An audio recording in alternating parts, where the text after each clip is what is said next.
Okay, so in this video, we want to look at how sound waves interact with each other. And so what happens when you got two or more sound waves coming together?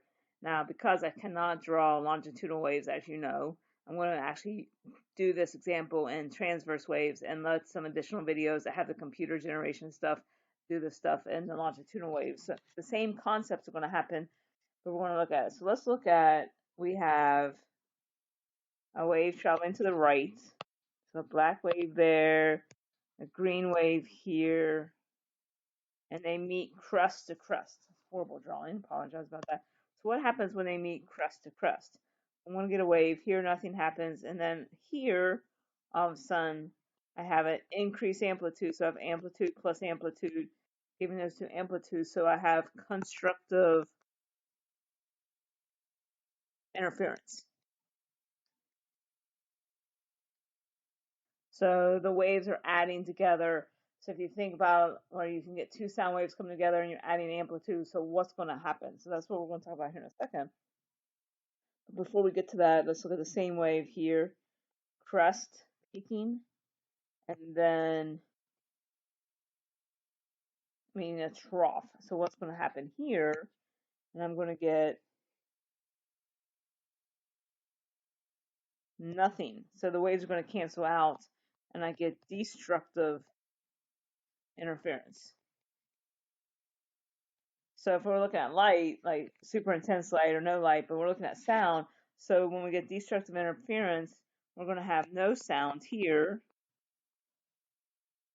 And then up here, we're going to have extra sounds or an increase in volume. So this amplitude is equal to volume, how loud it is. So we have no volume here,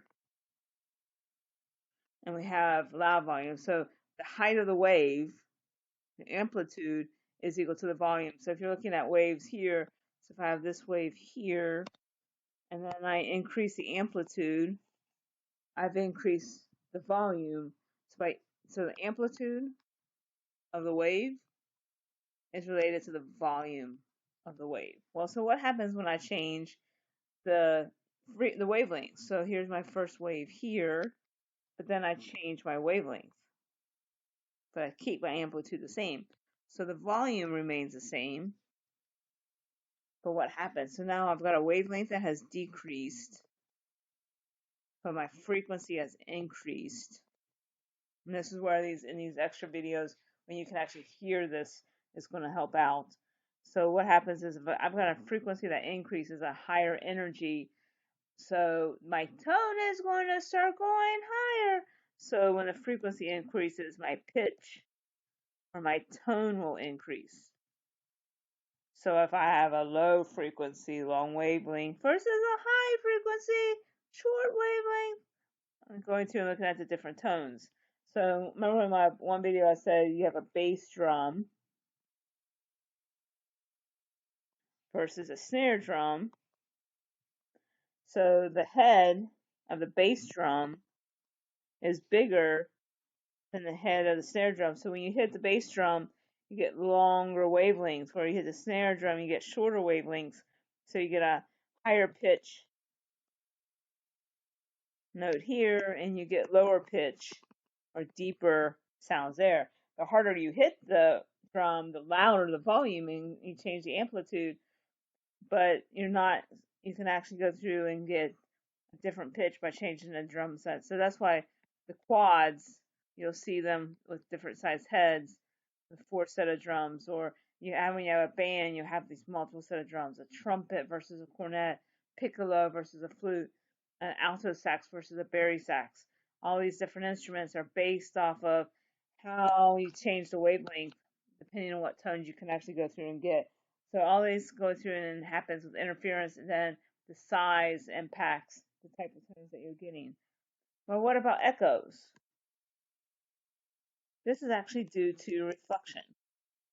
And I'm going to put some really cool videos up about echolocation, where animals and blind people will use echolocation to determine where they are and where they need to go.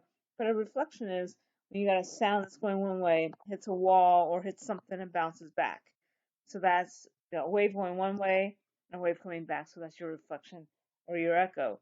And then I'm also going to put an extra because you really need to hear these beats and harmonics. I'll put some extra videos up, not from me, so you actually can go through and hear what's happening. And so let me go back to interference for a second. When I was growing up, you would go to a concert. So if here was the arena and here would be the band, and you could walk around. A lot of times they would just have two sets of speakers, and depending on where the wave was, you could actually be sitting in a place and it would be loud, and a couple seats over, it could be no sounds. So the waves would actually interfere with each other. So depending on where you were sitting would be the volume of the concert. Now, the understanding of the speakers and sound interference has grown, so they get the speakers where they minimize these dead spots. And basically, they try to. No one wants to pay $100 to go to a concert that you can't hear, so they arrange the speakers so that there are no dead spots in the arena or out in the concert area, so that you can actually hear the concert. So it's kind of a neat phenomenon looking at these reflections. And then like sound barrier, soundproofing. If you have a room that has horrible acoustics and a hard wall, you want to minimize the echo. So you put something on the wall to absorb the sounds and you minimize the echo. So again, I'm going to post a lot of videos, additional videos so you can hear things. If you are prone to migraines or anything like that, kind of keep the volume down. If you're in the library, keep the volume down.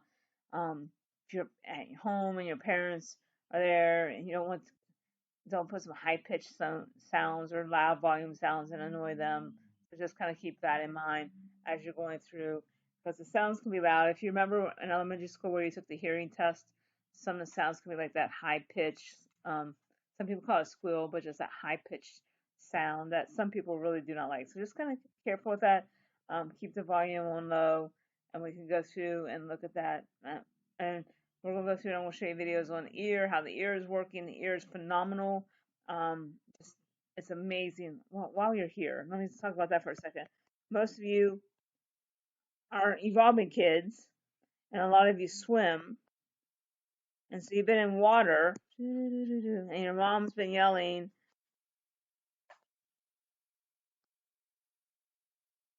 mom's up here yelling, Johnny, come out.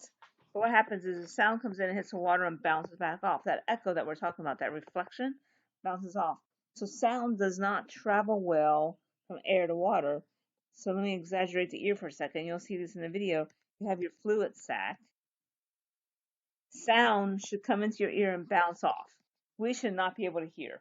But what is awesome is the design of the ear, where we have these three little bones here, the anvil, the syrup, and the hammer. So these three tiny bones are sitting here, and the sound comes in and vibrates and causes them to hit the fluid sac.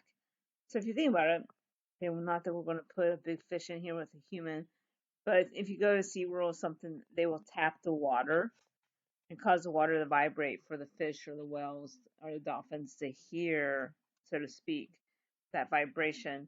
So what happens is these three bones in your ear, and again, I'll do an animation video so you can kind of see what's going on, helps you to hear. If you ever break your eardrum, that's what happens, is now there's nothing there that caused that vibration to go from air to a fluid. The brain is phenomenal, so it takes these vibrations in the fluid sac and converts it to a sound.